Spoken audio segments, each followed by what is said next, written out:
1 week season. 1 week season, fam. La Familia, welcome back. Week 2 of Wake and Snake. I am Mike Johnson, Johnson 86, your host. We are coming to you 1 week season. We are in our second week of our Best Ball Basics, Best Ball Plus package. We are going all the way up to the kickoff of the NFL season. We've got almost 2 weeks now since the NFL draft kicked off. Had a lot of time to peruse things, see how the market is reacting. Things are already moving around. And yeah, there's kind of a lot to go over. We've got a long marathon ahead of us, but we're going to keep her kicking today. Going to bring in my co-host, Billy, StatATL. Welcome, Billy. How we doing today? Mike, I'm doing great, man. I'm bummed I'm not the esteemed co-host anymore, but just the regular co-host. I'll work on it for next week, buddy. I think you can bounce back, and we can get the esteem for week 3. No pressure today, though, but we can get there.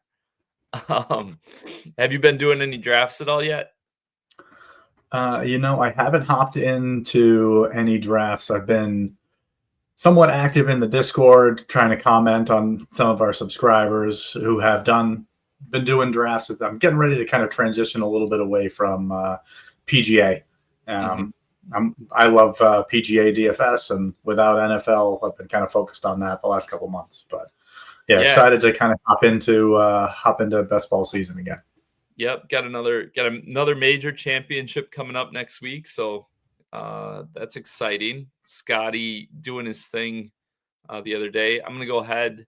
We're drafting today. We're going to draft on DraftKings. It was kind of a last-minute audible. Usually we draft on Drafters. Today, drafting on DraftKings. Just taking too long to fill the contest on Drafters. And frankly, we had to stay on schedule for our personal stuff. Didn't want to make people wait any longer than they have. Personal apologies for pushing this back a day again. I swear these are going to regularly be on Mondays, but had a sick kid, had a water heater that died. So the last 24 hours have once again been a little crazy here. But I digress. Anyways, we've got Malik Neighbors on the board.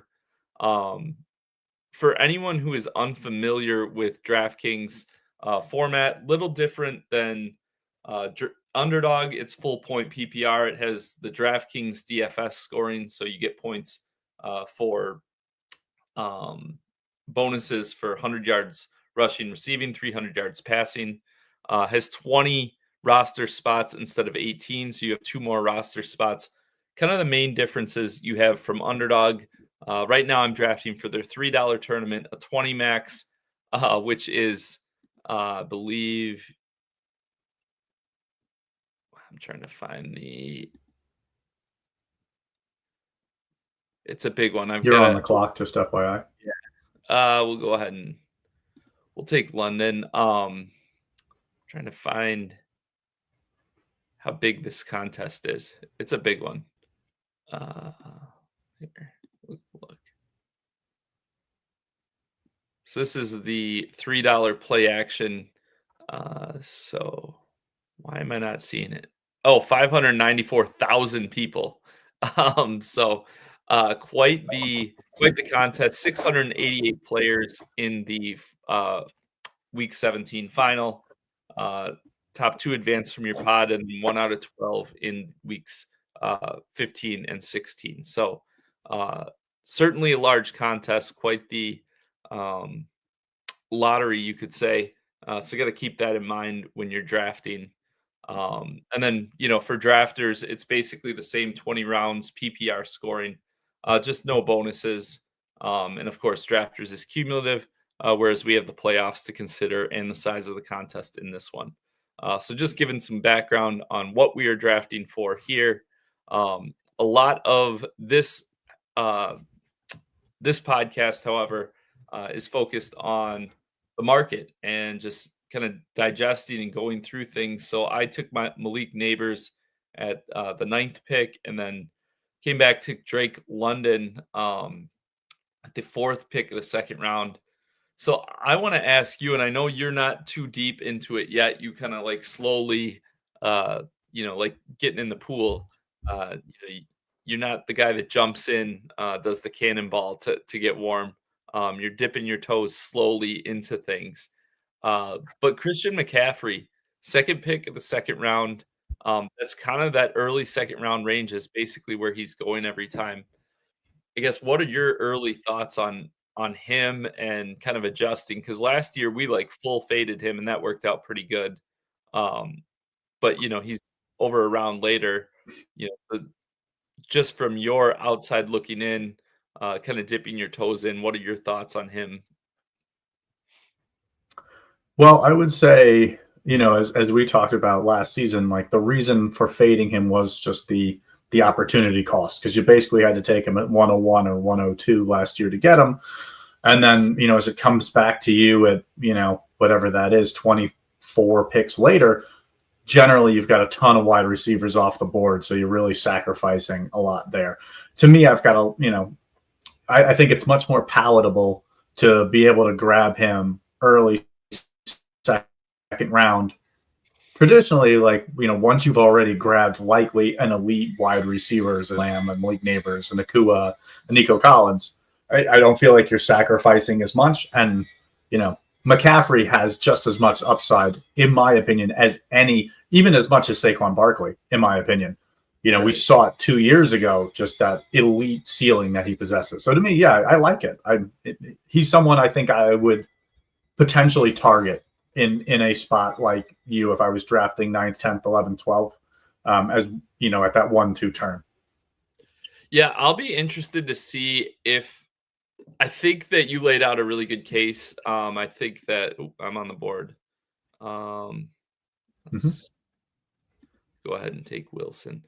I think you laid out a really good case, and I think that will be across like the sharps, the community, the touts. That will kind of be the consensus, or like a lot of people will think that way, and I think it's kind of the right way to think about it. I'll be interested to see. Right now, I believe McCaffrey has trying to find his ADP, 12.5 ADP. So right at that 1-2 turn. So I guess what I'll be interested to see is throughout the summer, does that rise? Do people start thinking, okay, well, if I'm going to take him, if I'm thinking about taking him in the early second round, and I really want to get him, and we're getting closer to the season, and there's no negative reports coming out. You're going to get the positive beat writers. Wow, he looks spry. Look at you're going to get the videos. I guess how high do we think he can rise? I mean, I could see him maybe getting as high as like the 6 or 7, 1.6, 1.7. I don't think he can catch Saquon, Bijan, or Gibbs, and I don't think he can catch Chase or Jefferson. I could see people taking him over the rookie Jonty, and then the rest of those receivers who I probably prefer those 5 receivers that you can see on my screen taken at the end of the first round. But I could see him getting pushed up that high. You're on the clock again. Yeah. Yeah, I mean, while you make a pick, I just want to make sure you didn't know. Yeah, I mean, I don't disagree. I think it's also interesting that he doesn't have much competition in the backfield. Again, this year he's got Isaiah Guerrero is kind of his direct backup, and then he's got 2 kind of rookies that they took, I think, in the 5th and 7th round. So not as much competition for him to kind of move back into that. So to me, again, it's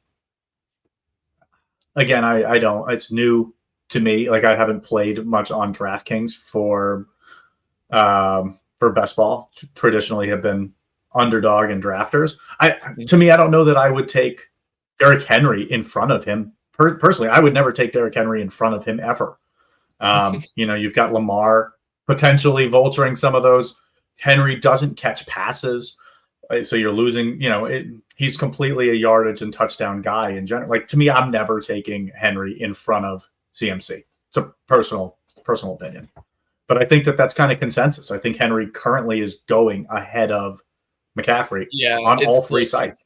He's got like an 11 or 12 ADP across sites, and McCaffrey's kind of in that like 12 to 14 range. Have you looked at um our site's rankings, or uh have you seen Hilo's rankings specifically, I guess is my question. I have not. So he has Christian McCaffrey. I'm gonna go out on a limb and say he has McCaffrey higher than anyone. I don't like there's no way anyone is as high. I'm not gonna pull it up on the screen because out of respect to our subscribers and whatnot. Uh, Mm-hmm. but he is, yeah, I can't imagine there's anyone as high as he is on McCaffrey. I'll just say it that way. So I'm interested in his. I would think that that's got to be a talking point on his premium training session this week. So I'm interested to hear him kind of dive into his thought process around it.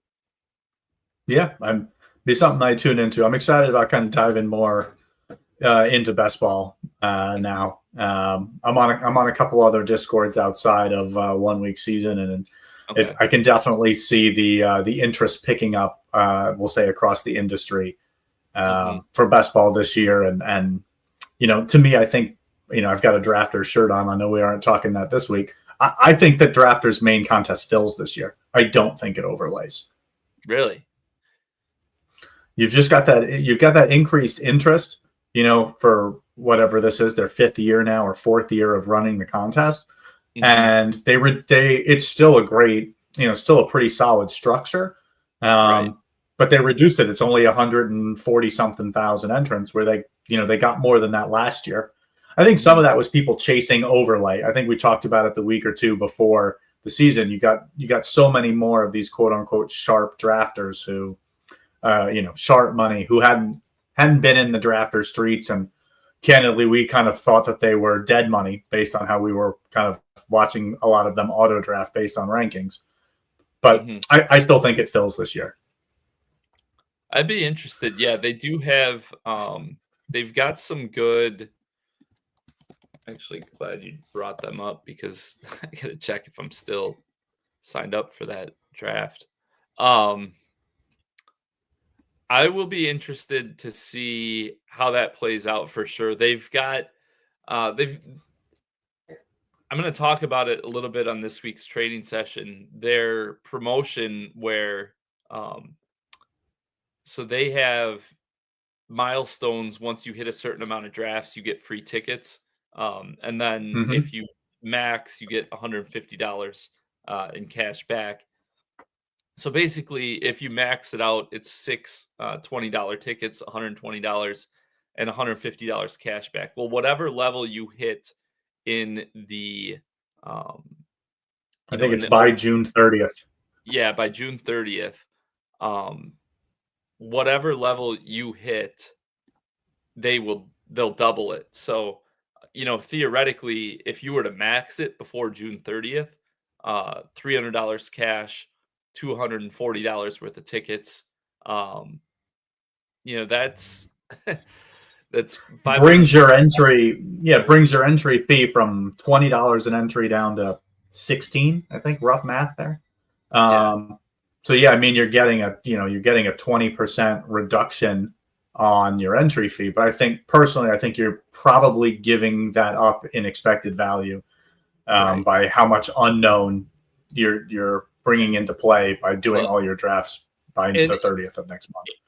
I'll be interested to see. So there's a variety of factors. There's that, and then there is the they have promos with deposit bonuses and that sort of thing, and then they'll have like flash weekend bonuses and stuff. So I'll be interested to see how it plays out. I'll be interested to see, like you said, if all those people they brought in last year, if it leads to more seats filling earlier in the process. I know their mini should be dropping any day now. They're $2 or $3 contests.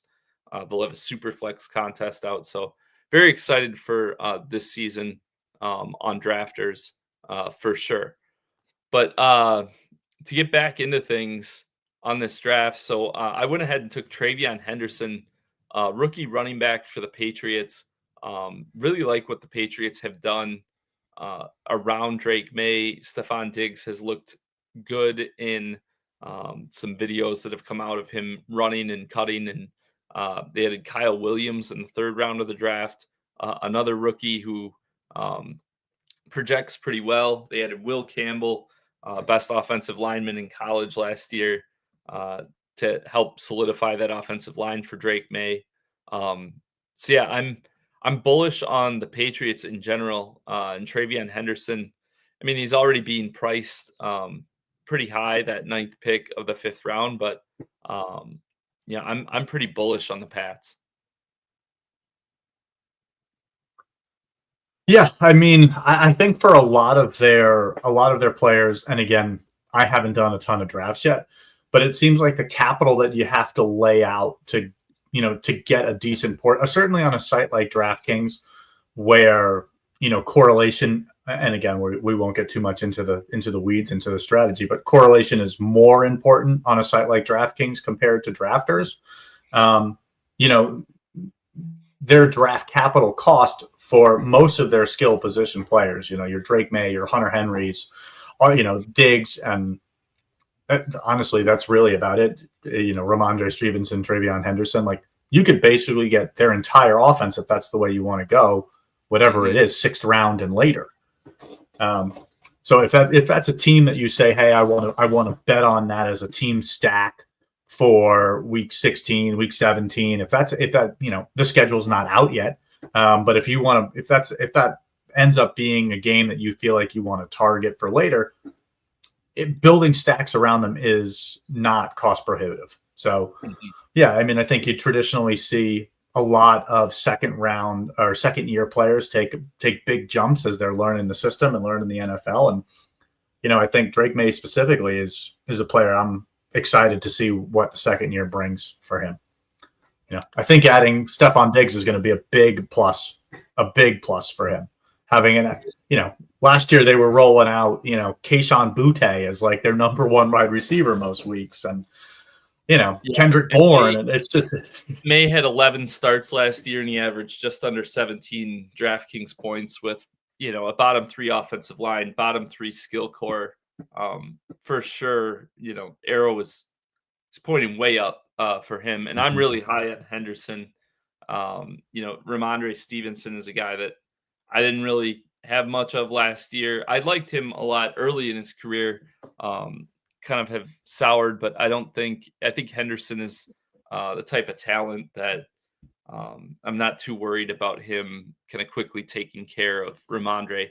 And in this format too, right? Where it's playoff weeks, a rookie like him, if it takes a little bit, if they defer to the older guy for a little while, um, that doesn't kill us.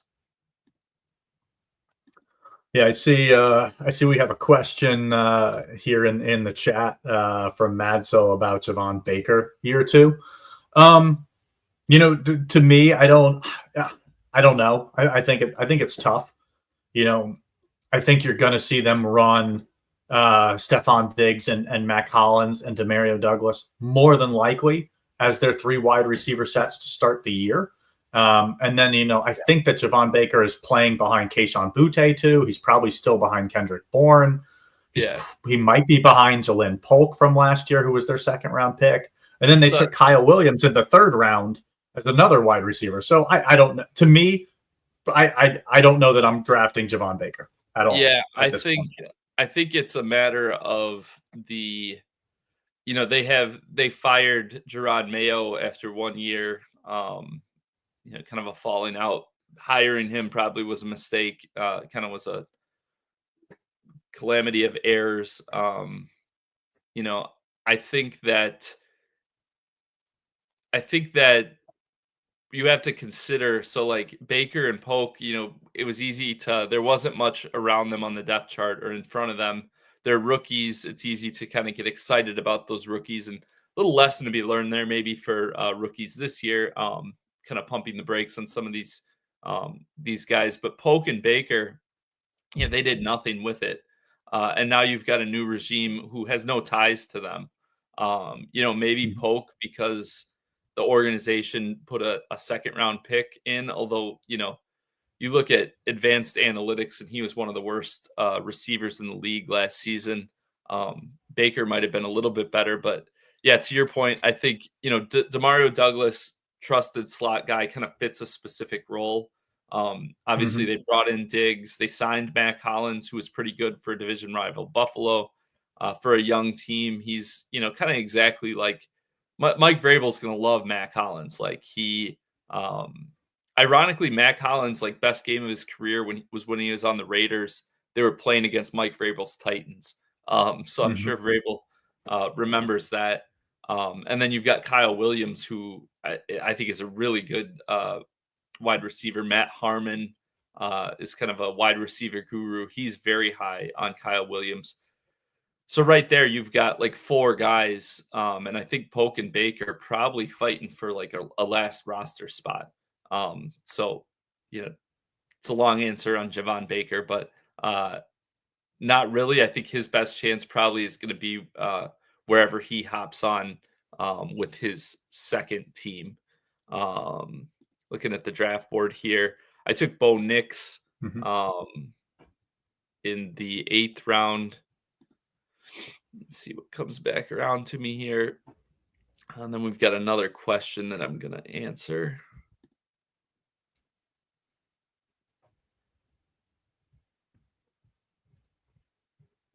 So I'm going to take another receiver. Took Darnell Mooney, paired him with Drake London.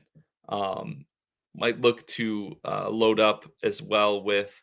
I've got a little bit of a strategy here. So with those two, um, my thought is probably at 129. I'll be looking to add Penix, Michael Penix Jr.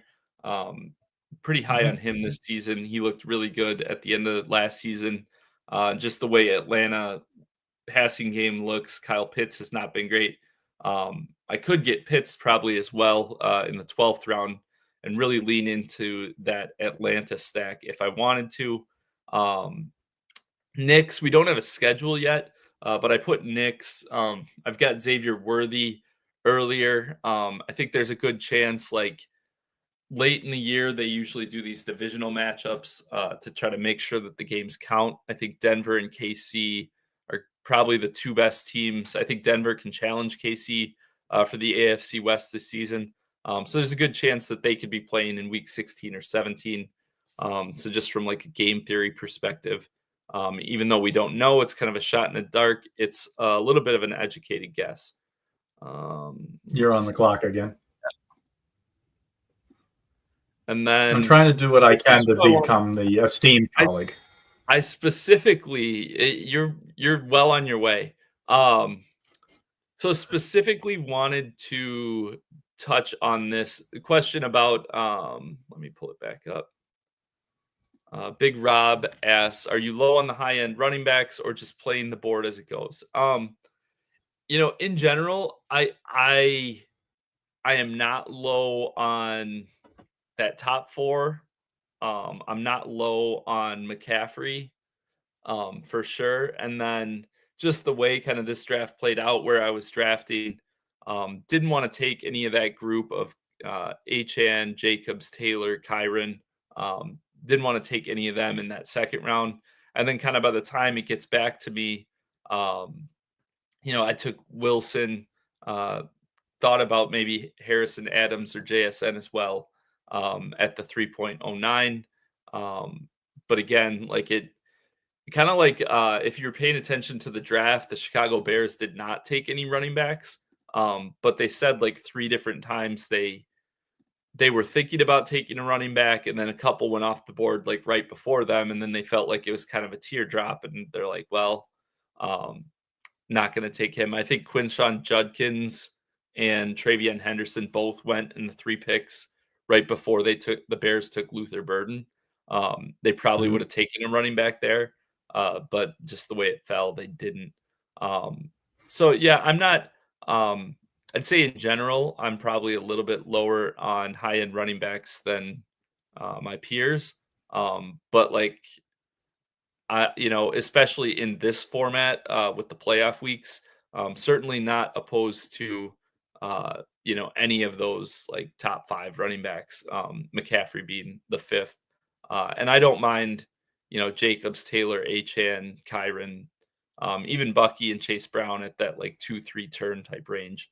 Um, just I'll probably have a lot of teams from this back half of drafts that look similar to this.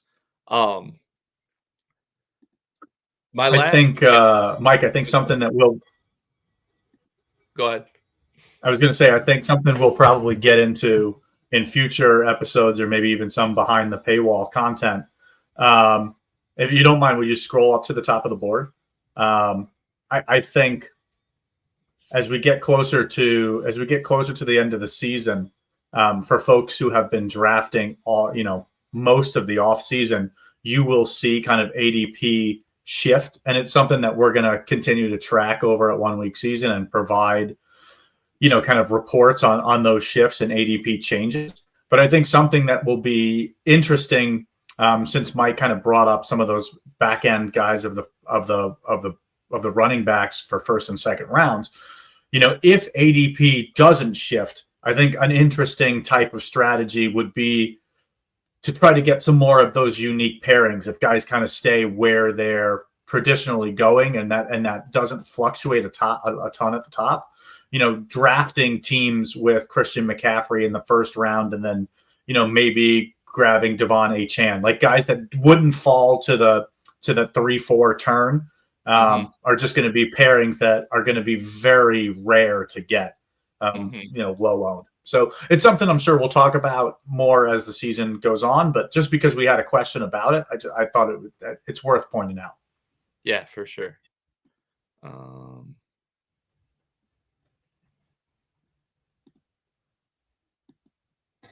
I'm going to go ahead. I'm going to take Trevor Lawrence here.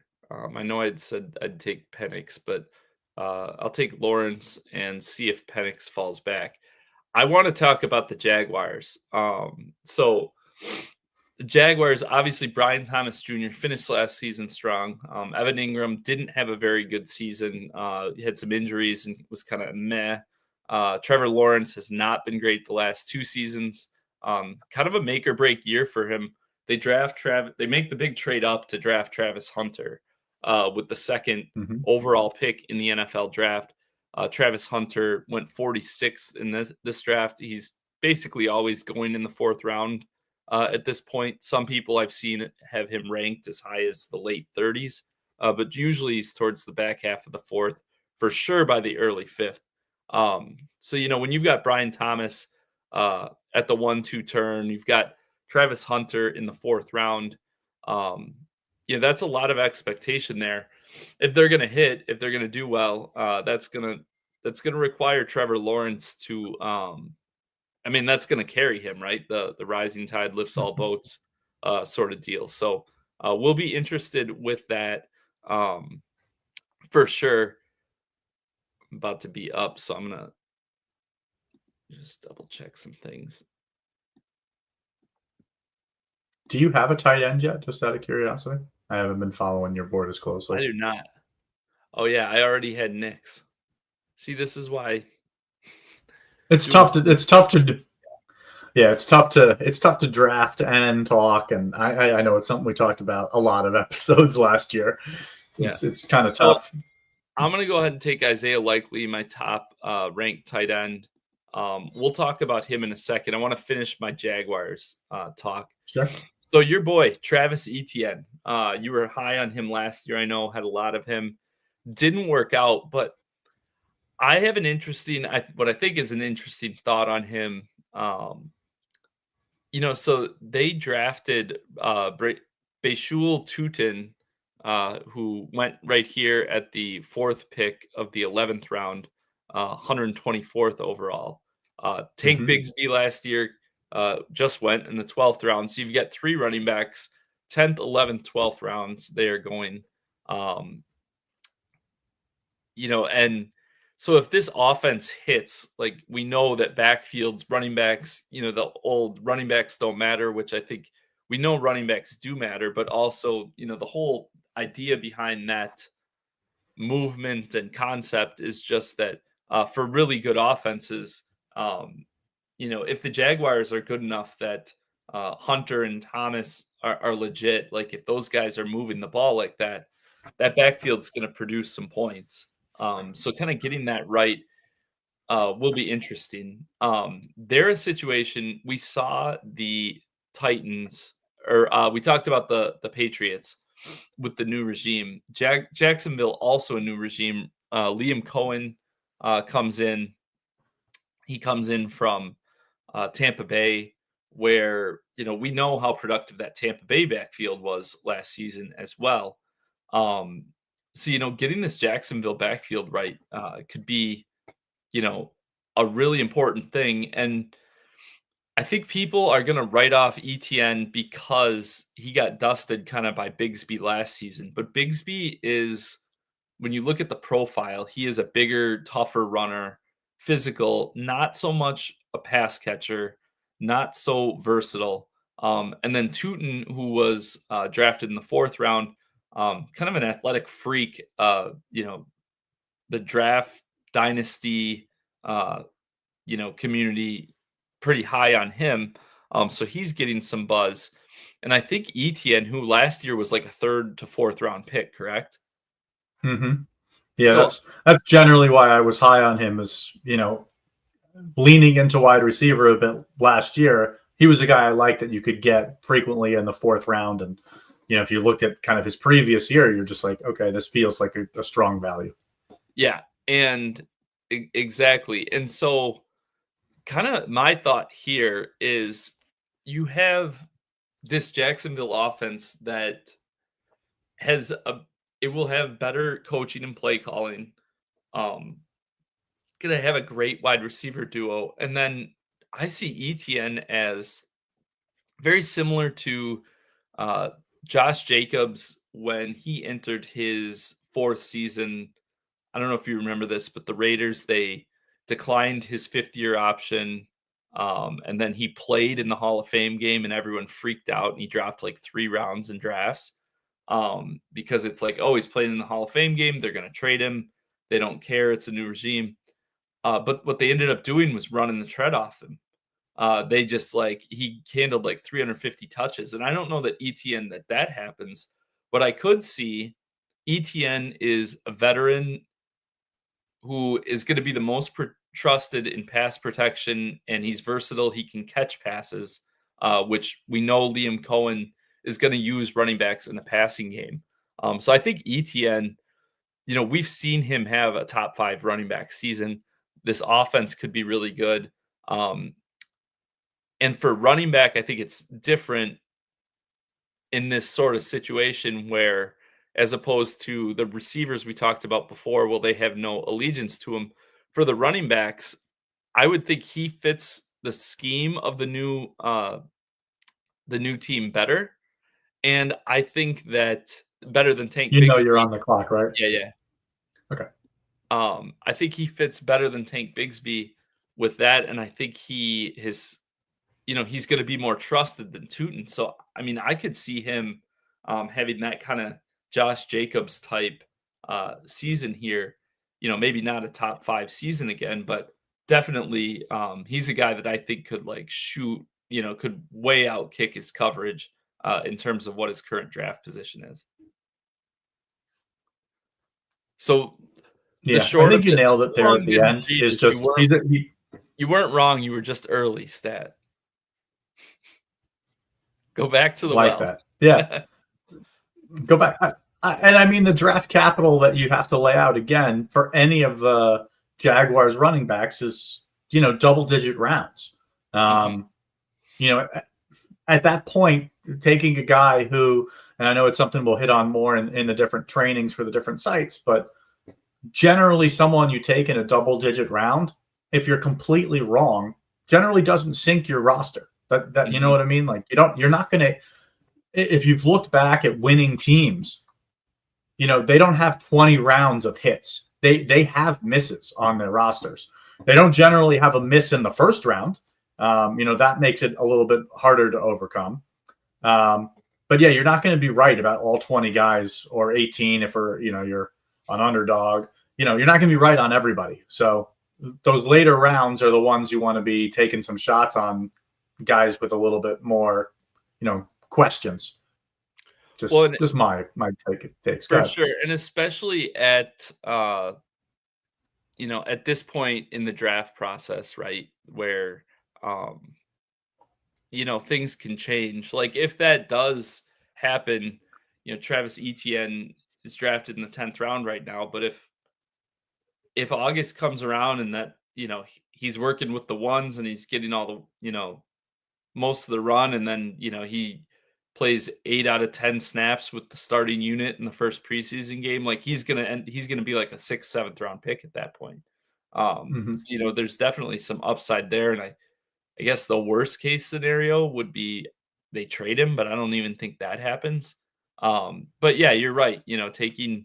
Um, taking that into account, you know, and the other thing is, this is where I meant to go to start this in this particular format, um, even more so than on drafters where we usually draft, those like dead spots don't necessarily hurt you as much because you don't have Mm-hmm. to be perfect.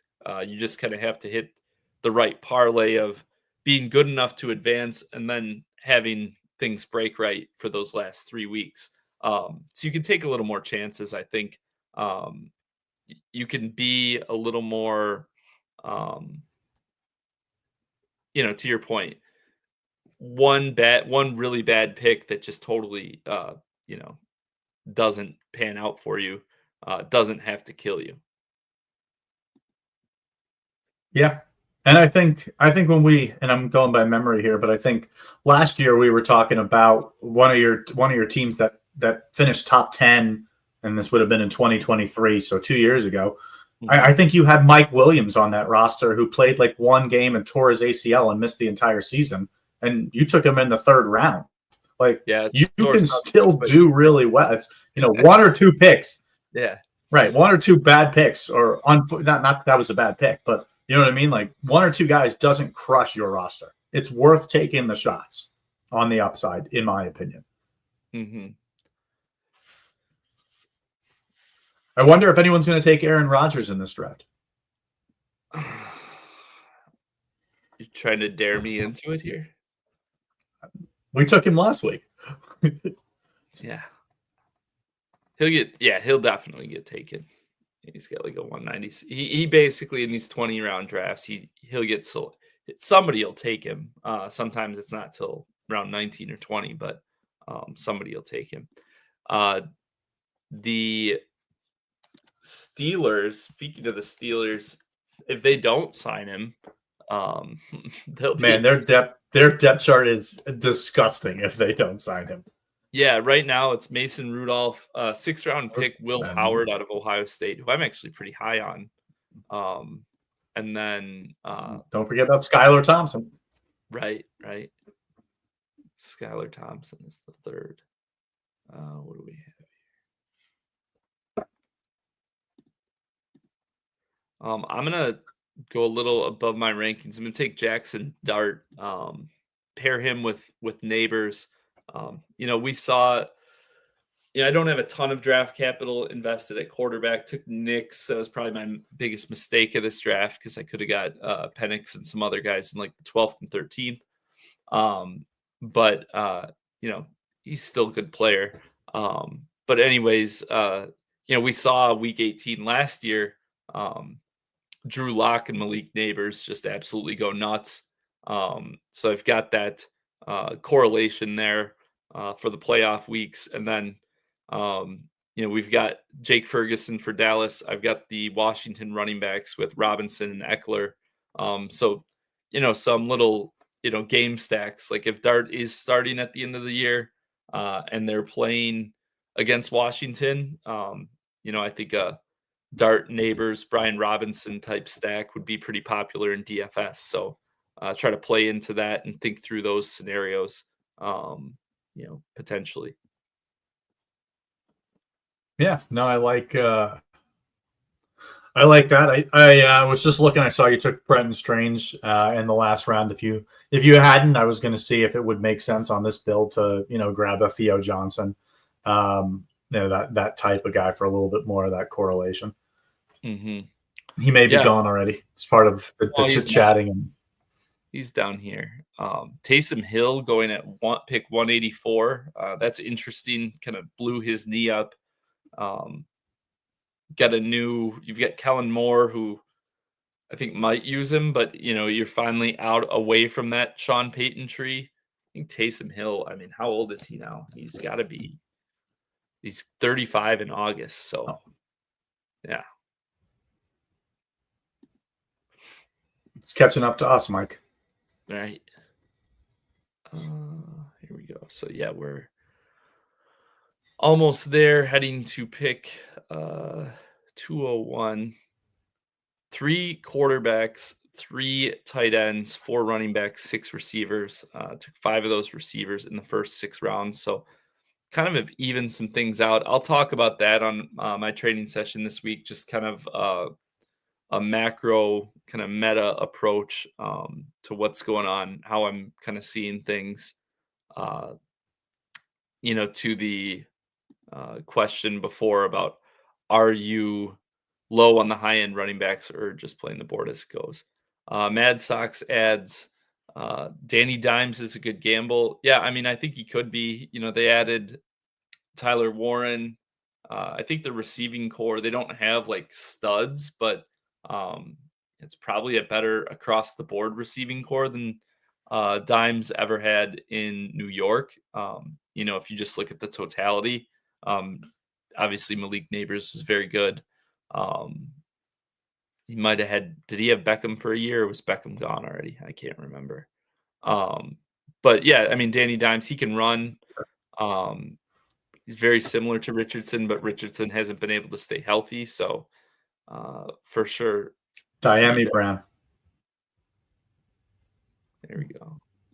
Our third, the Jaguar. third Jaguars receiver. He was on my roster that tied for first in the wild card round DFS contest in that Bucks game. Just trying to put some good memories in your head there, bud. There you go.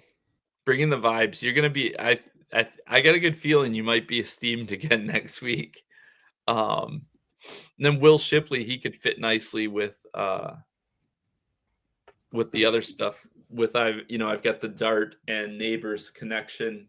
So throwing Shipley in there, don't want to wish ill on Saquon Barkley by any means, but Shipley's kind of the last man standing as the backup in Philadelphia. So, kind of have all bases covered there with the NFC East potentially. So, both him and Roschon Johnson, very interesting to me. Hopefully both of them don't go with these 2 picks. Oh, there's Aaron Rodgers. There's your guy off the board. And then Pat Bryant. Oh, he's not my guy, but yes. Well, the guy who got under your skin when I took him last week. Will Shipley, Roschon Johnson. That'll be interesting, with the Bears. Talked a little bit about before. I mentioned how they kind of got sniped on both running back or at several spots, and ended up not selecting any running backs until I think Kyle Monangai they took in the 7th round. But it kind of leaves Swift and Roschon Johnson potentially in that. We've got Ben Johnson there, so the former Lions offensive coordinator. So will they be the Montgomery and Gibbs? In that scenario, Roschon Johnson would be the Montgomery, and Swift would be the Gibbs. So Roschon Johnson, one of my Sonic favorite. And yeah.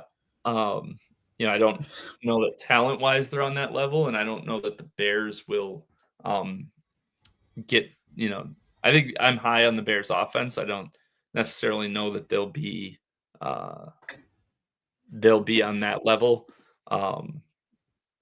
this coming year, as far as I think a year or two they could be what the Lions have been. Um, but either way, they're going to be a pretty solid offense. And if Rashawn Johnson is getting 30-40% of the touches going in the 18th, 19th round, uh, that's quite the steal. Deontay Mhm. Johnson just went off the board. He had like the wildest season ever last year. Looking at his game log here, so he started out, the Panthers were atrocious, uh, got just destroyed the first 2 weeks, and then they benched Bryce Young, um, and then he had some really good games, 14 targets, had 29 fantasy points against the Raiders in Andy Dalton's first start. The next week, he had, I believe that was against the Bengals. He had 21 fantasy points. So 3 out of 4 games, he had 20 fantasy points, and now he's available in the 18th or 19th round. Going to Cleveland, obviously, there are questions about their quarterback situation, but again, like, it's a high profile talent. And to your point earlier about these late round picks, like if you're wrong on a couple, you're wrong on a couple, but uh, definitely some high upside from him there. Mhm. He was an OWS favorite for a couple weeks, and then he just disappeared. Disappeared. Let's see. Elijah Moore, speaking of which, was with the Browns. Looks like he's So if going to you're be signed. taking, Go ahead. I was going to say, if it, are we leaning wide receiver, running back in the last 2 picks? Or are you thinking 2 running backs? Where are you leaning here? Just from a construction Um, standpoint. I was thinking maybe 2 running backs, but if Slayton's there, probably gonna just add him to that That's Dart that was Nation. legitimate. Exactly where I was going. Yeah. Mhm.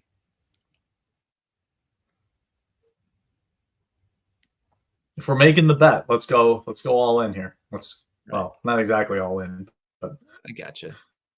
let's complete it at least. Yeah, and then so I'll take a running back here, either Taj Brooks of the Bengals, Sean Tucker of the Bucks, Miles Sanders of the Cowboys. Again, like Sean Tucker, just like one of the crazier like seasons. Like, you look at his game log, and he never scored over 8 fantasy points except for one game. He had 37 in that Saints game when Rashad White didn't play. Bucky Irving was like massive chalk. Bucky had a nice game too, but Sean Tucker kept making these massive plays. So again, a guy that like we've seen it from. Like, we know if given the Mm-hmm. opportunity, um, the potential is there.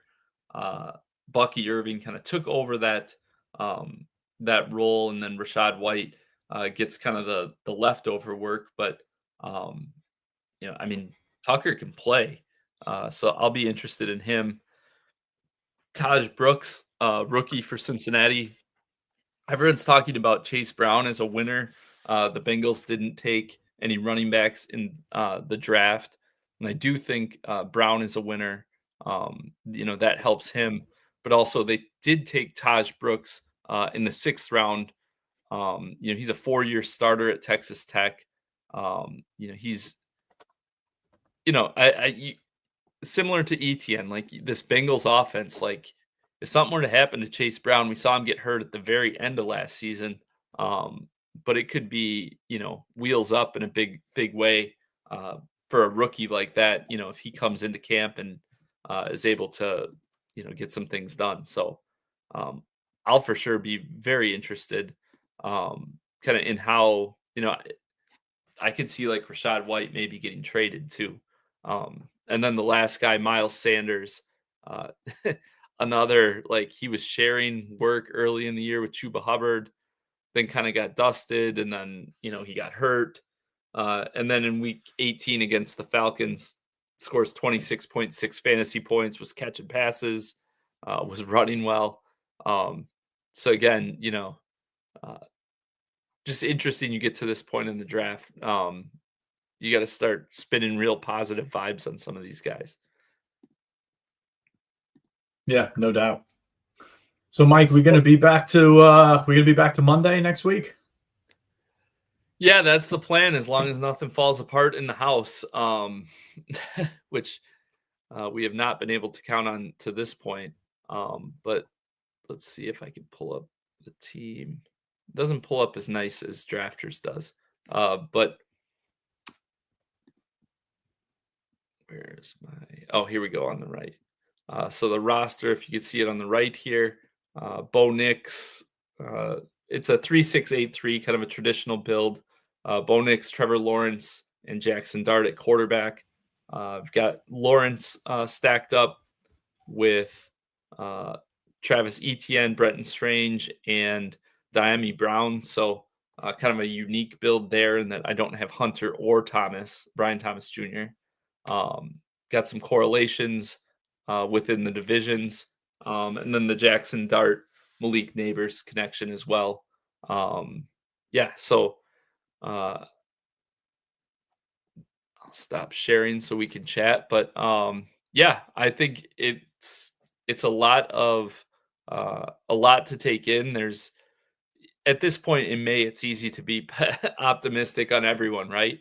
But I think those team previews that we finished up in the last few days, kind of going through the bear case, the bull case, what kind of how these seasons can play out for these teams.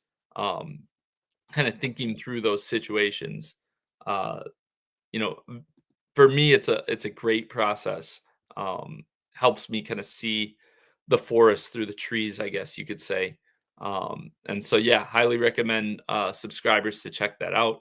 If you are not a subscriber, what are you waiting for? Get in there, check us out. Our training session is going to be live, and we're going to dig right into it and pick up where we were last year and, bring home some big scores for the fam. Yeah, love it, Mike. I've got a drop here for the 9 to 5 job, unfortunately, but always great catching up with you and looking forward to seeing you guys and the OWS fam in the Discord again this week. Likewise, thank you, Stat. We will see you next week. We will see all of you next week on Monday, and we will see all of our subscribers in the Discord, on Twitter, in the chat, in the draft rooms. We're all over the place. We are 1 week season. Thank you for 1 week season.